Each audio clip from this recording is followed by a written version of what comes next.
स्वागत करता हूं आपका अपना YouTube चैनल मैथ अड्डा सारण में। चलिए फिर मैं हाजिर हो गया एक नया सेशन लेके एसके झा सर का जीके प्लस जीएस का सेट नंबर 2 लेके आप सभी के सामने हाजिर हो गया हूं। और ये जो रेलवे ग्रुप डी का volume 2 practice set S K Jha sir का आया है, हम ये करने वाले हैं। वॉल्यूम 1 का भी प्रैक्टिस सेट हम जीके प्लस जीएस या मैथ का हमने कर दिया है, उसका अलग प्लेलिस्ट बना हुआ है। इसका अलग प्लेलिस्ट मैं बना दूंगा, तो आप जाके देख सकते हैं। ठीक है, तो चलिए अगर आप हमारे चैनल पर नए हैं तो चैनल को सब्सक्राइब कर लें, साथ ही साथ बेल आइकन को प्रेस कर लें ताकि हम कोई भी वीडियो अपलोड करें उसका सीधा नोटिफिकेशन आप तक पहुंचता रहे। तो आज जीके जीएस का प्रैक्टिस सेट 2 करने वाले हैं वॉल्यूम 2 का। तो चलिए बिना टाइम वेस्ट किए क्लास को शुरू करते हैं। तो आज का पहला क्वेश्चन देखते हैं कि पहला क्वेश्चन क्या है। पहला क्वेश्चन है कि फतेहपुर सिकरी या विजय का शहर 12 साल तक डैश की राजधानी थी, यानी किसकी राजधानी थी। देखिए फतेहपुर सिकरी जो है ये 12 साल तक अकबर की राजधानी थी। किसका? अकबर की राजधानी था। तो ऑप्शन बी क्या हो जाएगा? आपका सही आंसर हो जाएगा। ठीक है, देखिए फतेहपुर सिकरी को अकबर ने 1571 ईस्वी में 1571 ईस्वी में अपना राजधानी बनाया था। ठीक है, ठीक है, चलिए अगला क्वेश्चन देखते हैं। अगला क्वेश्चन है क्वेश्चन नंबर 2 कि डैश ने अपने राजधानी दिल्ली से देवगिरी स्थानांतरित की, जिसे उसने दौलताबाद नाम दिया था। तो ये कौन था? तो ये मोहम्मद बिन तुगलक थे, जिन्होंने अपनी राजधानी दिल्ली से देवगिरी को स्थानांतरित किया। कौन थे? तो मोहम्मद बिन तुगलक। तो ऑप्शन सी क्या हो जाएगा? आपका सही आंसर हो जाएगा। ठीक है, भारत पर अगर आक्रमण करने वाला प्रथम मुस्लिम शासक की बात की जाए तो ये मोहम्मद बिन कासिम था। कौन था? मोहम्मद बिन कासिम। और अलाउद्दीन खिलजी जो दिल्ली सल्तनत के खिलजी वंश का दूसरा शासक था। ठीक है, और फिरोज शाह तुगलक जो था वो इसने अपने शासनकाल में चांदी के सिक्के चलाए थे।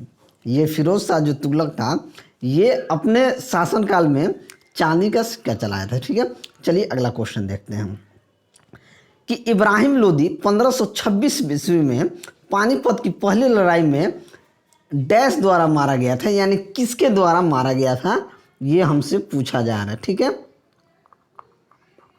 तो ये किसके द्वारा मारा गया था? तो इब्राहिम लोदी जो था ये बाबर द्वारा मारा गया था। तो ऑप्शन ए क्या हो जाएगा? सही आंसर हो जाएगा। इब्राहिम लोदी 1526 ईस्वी में पानीपत की पहली लड़ाई, पानीपत की जो पहली लड़ाई था उसी में बाबर द्वारा क्या कर दिया गया था? मारा गया था। और पानीपत की प्रथम युद्ध की अगर बात की जाए, अगर एग्जैक्ट डेटा की बात करें तो 21 अप्रैल 1526 को हुआ था। आप सभी जानते हैं कि एनटीपीसी में स्टैटिक्स जीके को बहुत एडवांटेज दिया गया था, माने स्टैटिक जीके बहुत पूछे गए थे। तो एग्जैक्ट डेटा भी आपको याद करना है कि पानीपत का प्रथम युद्ध कब हुआ था। तो 21 अप्रैल 1526 ईस्वी को। चलिए अगला क्वेश्चन देखते हैं। अगला क्वेश्चन है कि किस वर्ष भारतीय संविधान में प्रथम संशोधन किया गया था, यानी कि भारतीय संविधान में प्रथम संशोधन जो हुआ था वो सन 1951 में हुआ था। तो ऑप्शन ए क्या हो जाएगा? आपका सही आंसर हो जाएगा। जो प्रथम संशोधन हुआ था ना वो किसके लिए हुआ था? तो भूमि सुधार कानून को उसमें जोड़ा गया था। तो 1951 में हुआ था। ठीक है, अगला देखिए, राज्य की कार्यपालिका शक्ति किस में निहित होती है? तो राज्य की कार्यपालिका शक्ति जो होती है ये राज्यपाल में निहित होती है। तो ऑप्शन सी क्या हो जाएगा? आपका सही आंसर हो जाएगा। ठीक है, चलिए अगला क्वेश्चन देखते हैं। क्वेश्चन नंबर 6, भारत में त्रिस्तरीय पंचायती राज व्यवस्था की सिफारिश किसने किया था?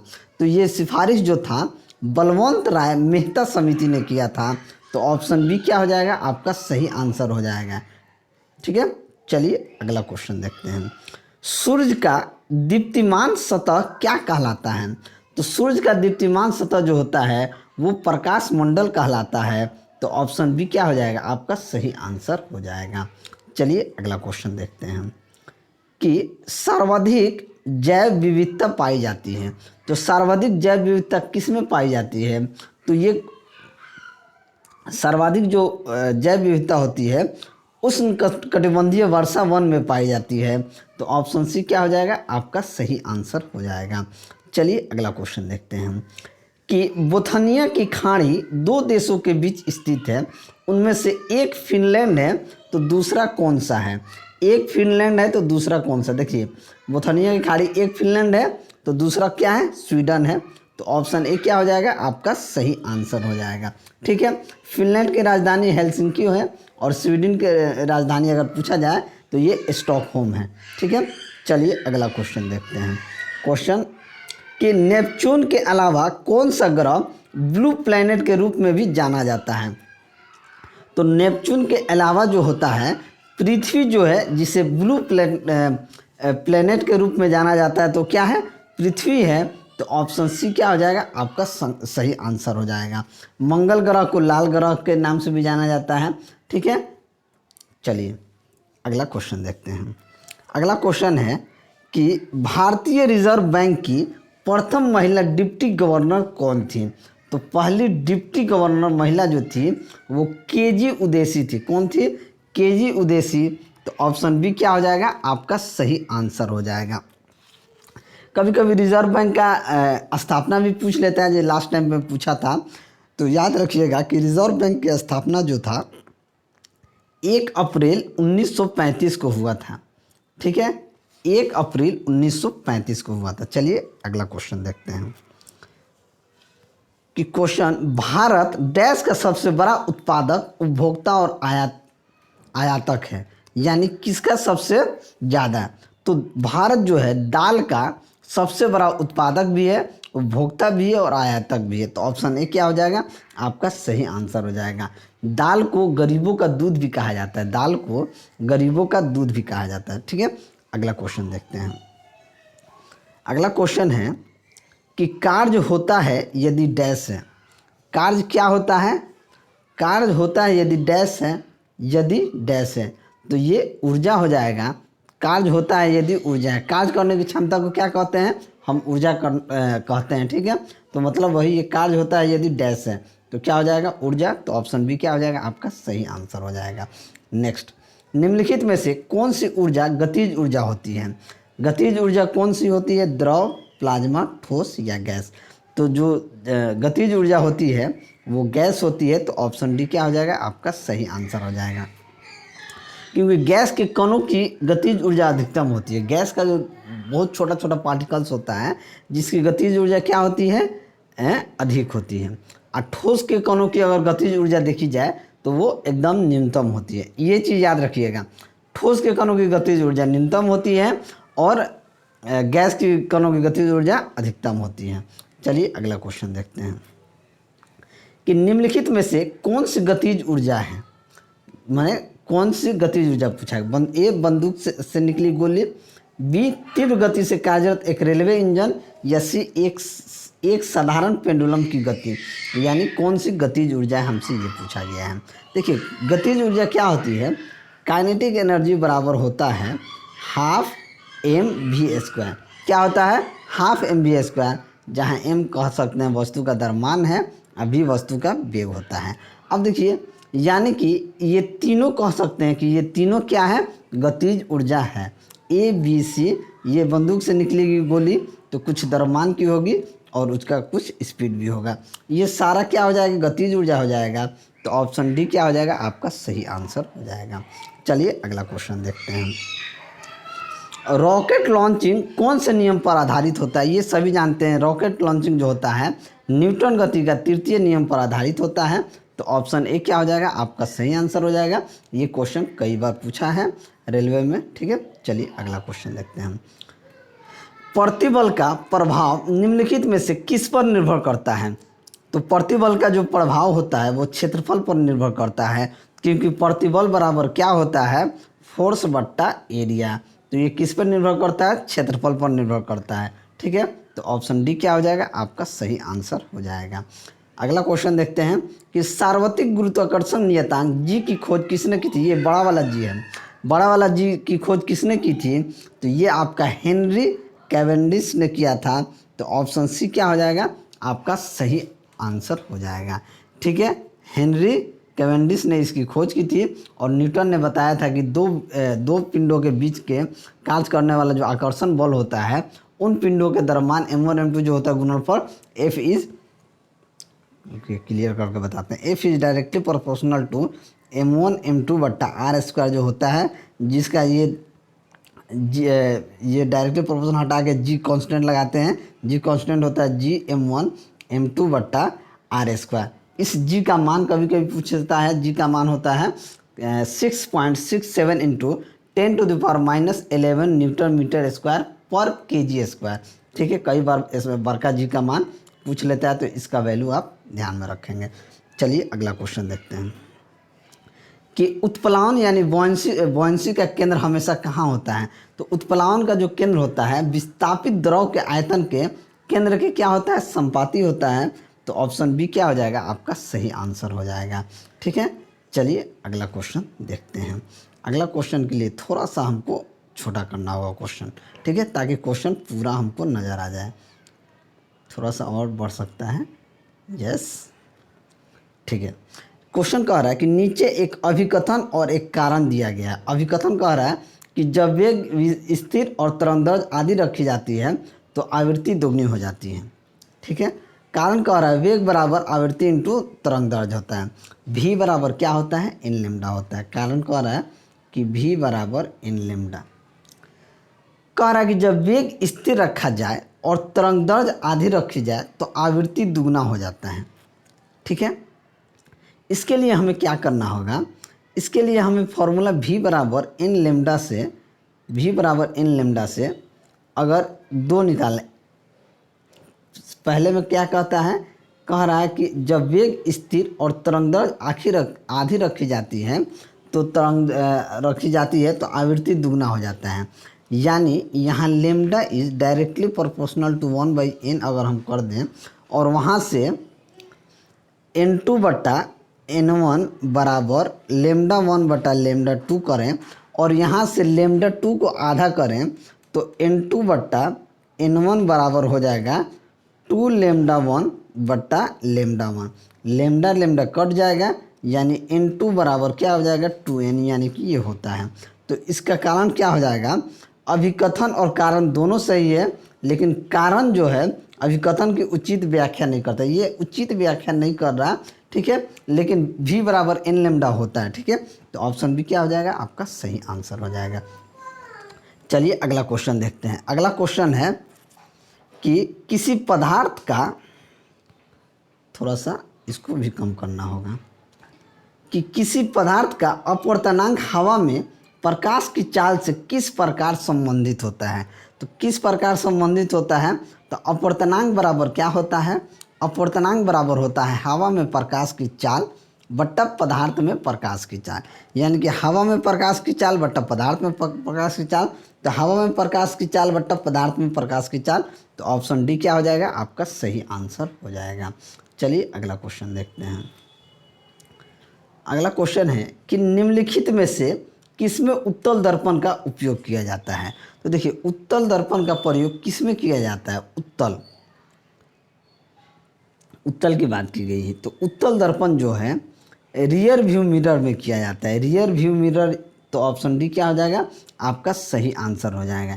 ठीक है, सेविंग मिरर वाहन के हेडलाइट डेस्टिंग में नहीं, ये जो रियर व्यू मिरर होता है इसमें हम लोग उत्तल दर्पण का प्रयोग करते हैं। ये दर्पण के साइड में लगा होता है। ठीक है, वाहन के साइड में जो नहीं लगा रहता है उसमें उत्तल दर्पण का प्रतिबिंब क्या होता है, हमेशा सीधा एवं छोटा प्रतिबिंब बनता है। यानी पीछे से जो भी गाड़ी आती है हम लोग देखते हैं, ठीक है, इसलिए प्रतिबिंब सीधा बनेगा और छोटा बनेगा, इसलिए उत्तल दर्पण का प्रयोग करते हैं। ठीक है, चलिए अगला क्वेश्चन देखते हैं। अगला क्वेश्चन है कि 12 ओम के एक प्रतिरोध में 1.0 एम्पियर की स्थिर विद्युत धारा प्रवाहित होती है। इस प्रतिरोध से 1 मिनट में प्रवाहित होने वाले आवेश की मात्रा क्या हो जाएगी। आवेश बराबर क्या होता है, Q बराबर IT होता है।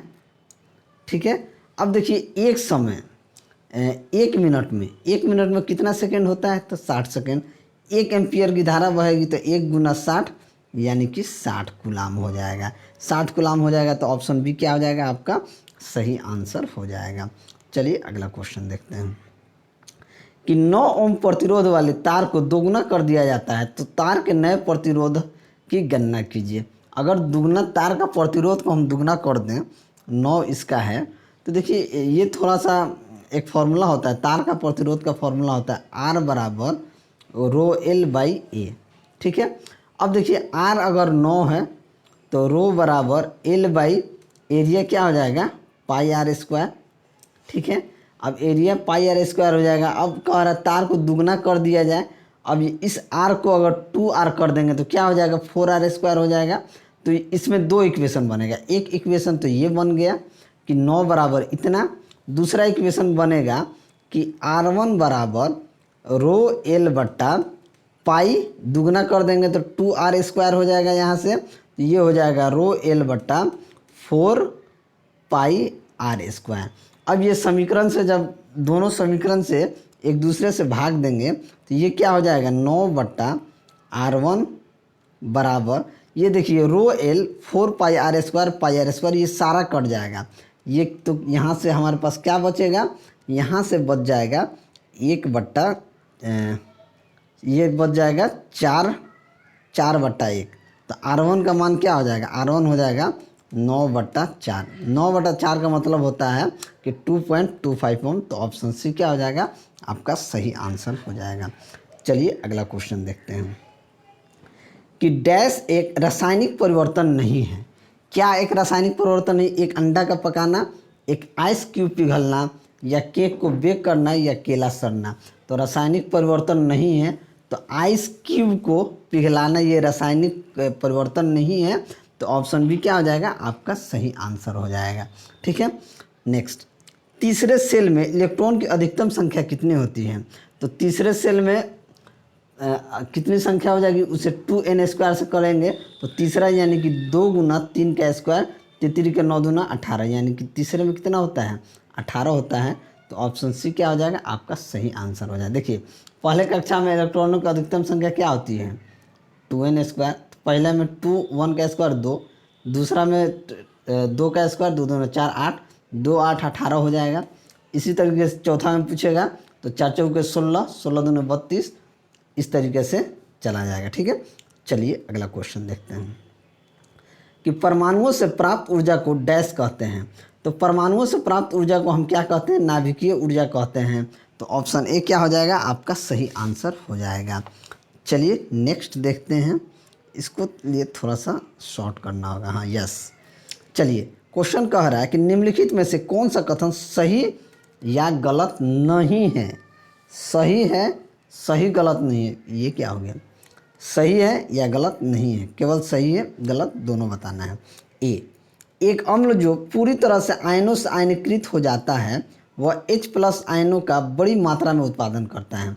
उदाहरण के लिए HCl, H2SO4, HNO3। बी कहता है एक अम्ल जो आंशिक रूप से जल में आयनित हो जाता है वह H+ आयन का कम मात्रा में उत्पादन करता है। उदाहरण के लिए CH3, COOH, H2CO3, H2SO4। ठीक है, कौन सही है, केवल बी सही है, ए बी दोनों सही है, ये हमसे पूछ रहा है। तो देखिए ए भी सही है और बी भी सही है, यानी कि ए और बी दोनों सही है। तो ऑप्शन बी क्या हो जाएगा, आपका सही आंसर हो जाएगा। ठीक है, उदाहरण के लिए जो दिया गया है कि हाइड्रोक्लोरिक HCl, सल्फ्यूरिक अम्ल H2SO4, नाइट्रिक HNO3। ठीक है, तो इस देखिए जब अम्ल स्वाद में क्या होता है, एक चीज़ और जान लीजिए, अम्ल जो होता है वो स्वाद में खट्टा होता है। ठीक है, तो ये दोनों सही है। ठीक है, चलिए अगला क्वेश्चन देखते हैं। अगला क्वेश्चन है कि कथन पढ़ें और निर्णय लें कि कौन सा निष्कर्ष सही है। कथन, सल्फ्यूरिक अम्ल की प्रकृति अम्लीय है। निष्कर्ष कहता है कि सल्फ्यूरिक अम्ल का pH मान 7.5 है और सल्फ्यूरिक अम्ल में कुछ फास्फोरस होते हैं। देखिए केवल अगर हम देखें तो सल्फ्यूरिक अम्ल की प्रकृति अम्लीय है। न तो कथन हमको एक सही लग रहा है, ना कथन 2 सही लग रहा है। क्योंकि देखिए जब भी किसी भी विलयन के pH का मान 7 से कम होता है तभी वो अम्लीय होता है, 7 से कम होगा तभी वो अम्लीय होगा। तो सल्फ्यूरिक अम्ल का pH मान 7 से ज़्यादा है, और जब भी किसी विलयन का pH मान 7 से अधिक होता है तो वो क्या हो जाता है, क्षारीय हो जाता है। तो सल्फ्यूरिक अम्ल अगर देखा जाए तो अम्लीय होने के कारण इसका पीएच मान 7 से कम होता, ये अम्लीय होने के कारण इसका पीएच मान 7 से कम होता। तो न तो निष्कर्ष एक सही है ना तो दो, तो ऑप्शन बी क्या हो जाएगा आपका सही आंसर हो जाएगा। चलिए अगला क्वेश्चन देखते हैं, इसको भी सुमेलित करना है, निम्न को सुमेलित करना है। एक लाइसोसोम, लाइसोसोम क्या होता है, आत्महत्या की थैली होती है, तो इसे कनेक्ट कर दीजिए। डीएनए क्या होता है, तो डीएनए होता है गुणसूत्र, डीएनए गुणसूत्र, तो गुणसूत्र से मिला दीजिए। अब माइटोकॉन्ड्रिया क्या हो जाएगा, पावर हाउस हो जाएगा। तो ऑप्शन कौन सा सही आपका हो जाएगा, 1 का सी, 2 का बी, 2 का बी और 3 का ए। तो ऑप्शन बी क्या हो जाएगा आपका सही आंसर हो जाएगा। चलिए अगला क्वेश्चन देखते हैं।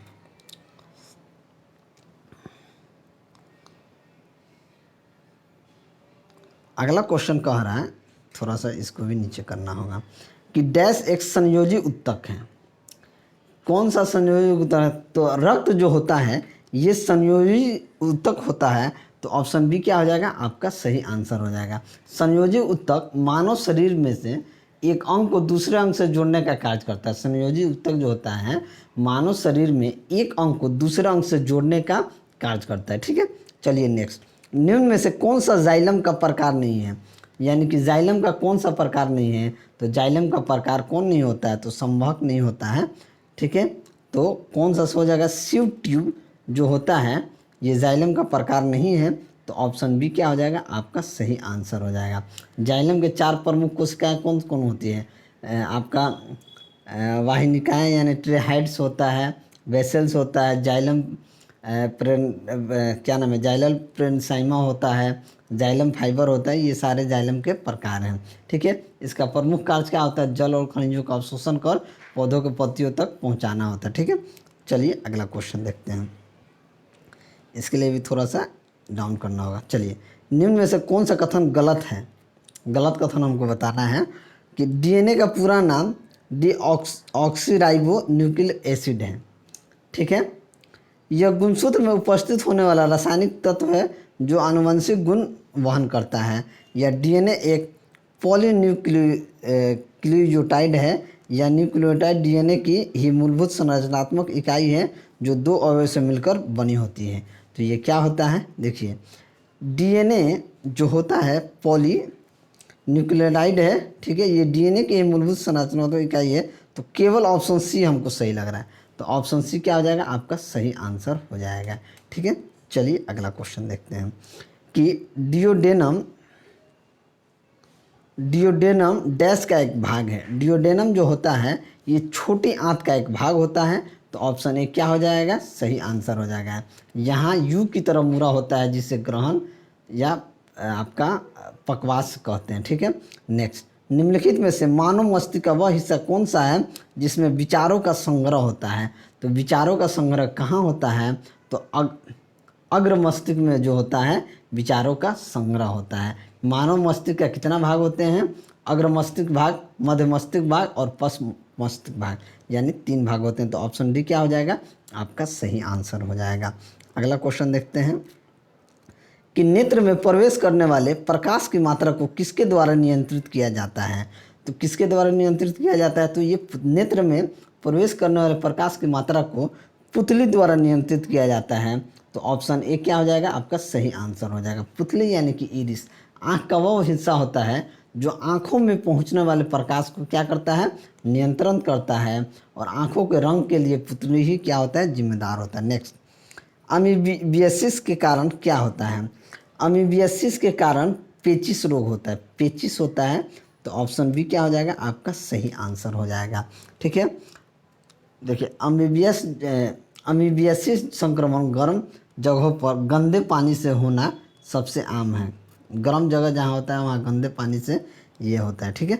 चलिए अगला क्वेश्चन देखते हैं, किस राज्य सरकार ने मिट्टी और पानी की टेस्टिंग करने के लिए कृषि संजीवनी वैन को दिखाई हरी झंडी, यानी किस राज्य सरकार ने दिखाया है, तो कर्नाटक ने। तो ऑप्शन बी क्या हो जाएगा आपका सही आंसर हो जाएगा। नेक्स्ट, उपन्यास right under over age over nose किसने लिखा है।